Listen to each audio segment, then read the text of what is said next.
다양한 경제학 이론들은 경제를 과학적으로 분석할 수 있는 방법을 열었습니다. 18세기 이후 영국에서 발생한 산업혁명은 노동자라는 계급을 만들었고, 이런 격변기를 지나면서 여러 경제학자들이 등장했죠. 먼저 근대 경제학의 아버지인 애덤 스미스에서 시작된 고전 경제학파. 고전 경제학파는 개인주의적인 자유경제체제를 옹호하고 국가의 개입을 적극 배제하는 자유방임주의를 주장했습니다. 칼 마르크스가 창시한 마르크스 경제학. 고전주의를 많이 계승한 마르크스 학파는 마르크스주의에 바탕을 둔 경제사상인데요. 마르크스는 자본주의 발달 과정에서 기술 혁신이 갖는 중요성을 이해하고 이를 이론의 중심 요소로 삼은 경제학자였습니다. 19세기 후반 알프레드 마샬에 의해 창시된 신고전학파. 오늘날 경제학의 주류를 이루고 있는 근대 경제학의 한 이론체계입니다. 20세기 가장 중요한 경제학자 존 메이너드 케인즈. 거시 경제학을 창시하고 경제학에 대한 정의를 바꿨습니다. 케인즈 경제학은 공공부문과 민간부문이 함께 중요한 역할을 하는 혼합 경제를 장려하고 있습니다. 조지프 슌페터에 의해 발전된 슌페터 학파는 기술과 혁신에 모든 경제활동을 집중하고 기업가의 혁신이 가장 중요하다고 주장했죠. 다양한 경제학적 논쟁이 있다는 걸 인식하고 특정 경제 상황에서 어떤 경제학이 가장 도움이 되는지 판단할 수 있는 능력이 필요한데요. 이렇게 경제에 대한 비판적 시각을 갖출 수 있도록 경제학을 배워야 하는 것이죠. 근데 이 학파들이라는 게 왜 학파라고 부르냐면은, 물론 과학에도 모든 그 학자들이, 자연과학에서도 모든 학자들이 모든 거에 다 동일하는 게 아니죠. 여러 가지 가설도 있고 서로 싸우고 뭐 실험해서 증명도 하려고 하고 그런데, 그러나 그 경우에는 같은 이론 틀에서 이거는 이렇게 볼 수 있는 거 아니냐 뭐 이런 정도의 의견 차이지만, 이런 소위 제가 학파라고 이름 붙인 것들은 상이한 사상 체계라고 볼 수 있거든요. 무슨 말씀이냐면, 첫 번째로 우선 관심사가 많이 다릅니다. 그래서 소위 신고전파는 시장에서의 교환 그리고 소비 이런 데 관심이 많은데, 마르크스 학파나 슌페터 학파는 생산에 관심이 많아요. 어떻게 기업이 기술 혁신을 하고 투자를 하고 물건을 더 많이 만들어내고 생산성을 높이고 이런 거에 그 관심을 더 갖고 있는 거죠. 이론화를 하는 방식도 서로 다릅니다. 그래서 똑같이 자유시장을 옹호한다고 하더라도 고전파라고 하면 이제 그 아담 스미스나 데이비드 리카도 뭐 이런 사람들 했던 경제학인데, 경제를 계급의 집합체로 봅니다. 물론 뭐 개인의 자유 뭐 이런 말을 하긴 하지만, 고전파 이론을 보면 그 핵심은 자본가, 노동자, 지주 그 3대 계급 사이에 어떻게 말하자면 계급 투쟁이 일어나고, 거기서 어떤 식으로 이 사회적인 그 생산물이 분배가 돼서 그게 어떻게 경제 성장에 영향을 미치는가, 그 얘기고, 그리고 각 학파마다 인간 본성에 대한 전제 자체도 다릅니다. 그래서 신고전파는 개인이라는 게 뭐 속된 말로 하면 하늘에서 떨어졌다고 생각을 해요. 그래서 이게 태어날 때부터 내재되어 있는 어떤 그 호불호가 있고, 그거를 아주 이기적으로 추구하고 또 그 추구를 굉장히 합리적으로 해가서 최대한 효율적으로 한다, 이런 존재라고 가정을 하고 이론을 피는데, 뭐 제도학파, 행태학파 이런 사람들은 뭐 인간이 합리적이기도 하고 이기적이기도 하지만 그게 제한적이다. 뭐 이기심만 있는 게 아니라 이타심이라는 것도 있는 거고, 합리적인 면도 있지만 굉장히 비합리적인 면도 많고 뭐 이런 얘기를 하고, 그리고 또 윤리적 전제도 굉장히 다릅니다. 그래서 예를 들어 신고전파 같으면 아마 어떤 물건이든지 돈을 더 많이 내는 사람이 가져가는 게 맞다. 그 사람이 제일 원하는 거니까.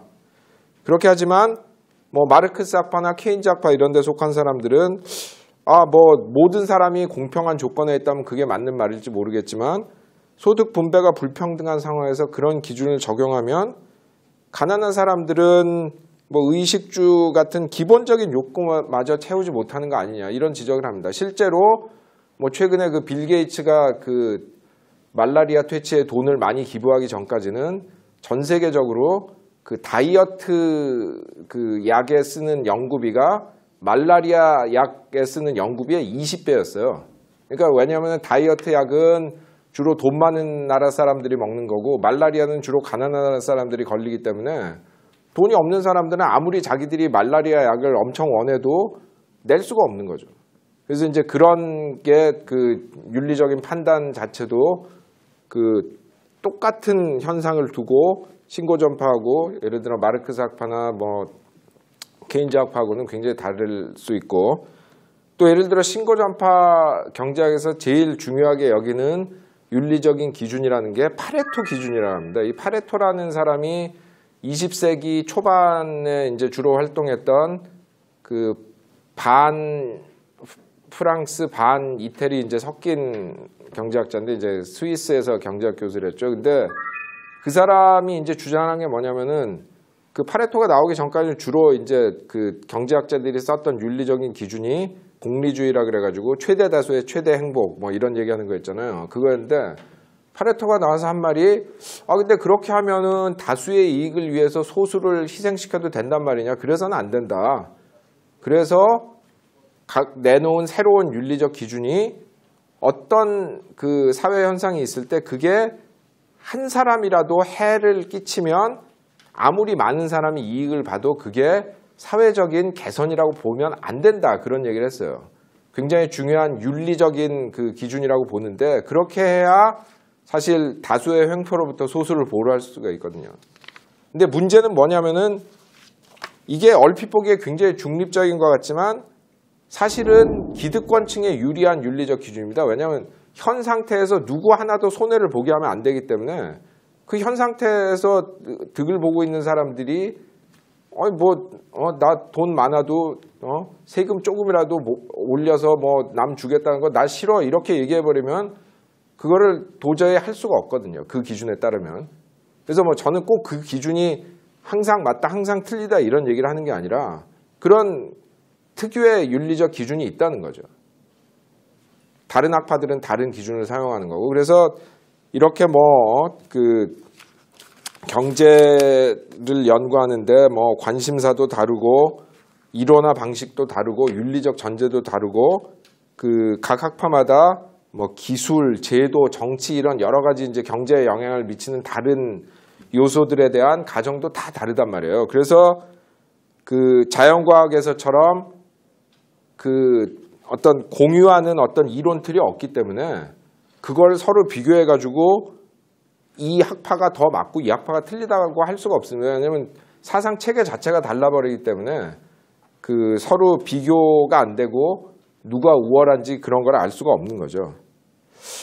그래서 저는 이게 그냥 단순히 뭐 경제학이 이렇게 그냥 사분 오열돼서 싸우고 있다 이런 그 얘기를 드리려고 이런 얘기를 하는 게 아니라 이렇게 경제학 내에서 소위 전문가들 사이에서도 의견이 분분하다는 거예요. 그리고 그게 그냥 단순히 그 조금 차이 있는 게 아니라 완전히 보는 시각이 달라서 그런 분분한 게 많기 때문에 그렇다면 일반 시민들도 경제학을 어느 정도 알지 않으면 전문가들이 하는 얘기를 그냥 받아들일 수만은 없다. 그런 이제 저는 결론이 나온다고 생각하는데 왜냐하면은 뭐 과학에서 같이 딱 정답이 있다.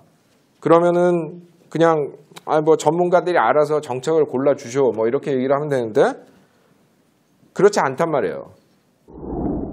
정답이 없고 소위 전문가라는 사람들 사이에서도 의견이 분분하고 그러기 때문에 그런 상황에서라면 경제 정책에 대한 어떤 그 선택이라는 거는 민주적인 토론을 거쳐서 이루어지지 않으면 안 된다. 왜냐하면은 정답이 없으면 토론을 해야 되는 거 아니에요. 그래서 서로 설득도 하고 뭐 정 안 되면 투표도 하고 이렇게 해야 되는데 만약에 그래서 경제 문제에 대해서 그 민주적인 토론이 꼭 필요하다면 거기에 참가하는 시민들이 경제학의 기본은 알아야 되지 않느냐. 저는 그렇게 그 결론을 내리는데 왜냐하면 이 경제 문제라는 게 정말 중요하잖아요. 인간이 뭐 먹고 입고 집에 살고 뭐 이럴 수밖에 없는 물질적인 존재인 한 경제는 인간 사회의 바탕이라고 봅니다. 경제학을 배우는 게 그냥 지적인 사치가 아니라 민주 시민으로서의 의무다. 저는 그렇게 말씀드리고 싶어요. 왜냐하면 지금 많은 공공정책 문제들이 경제 문제하고 밀접하게 관련돼 있고 거기에 그 민주 시민으로서 어떤 그 책임감 있는 그 참여를 하려면 경제학을 어느 정도 알지 않고서는 참여가 불가능한 거죠. 그렇기 때문에 모든 사람이 조금씩은 경제학을 알아야 된다. 저는 그런 말씀을 드리면서 이 강의 마치겠습니다. 감사합니다.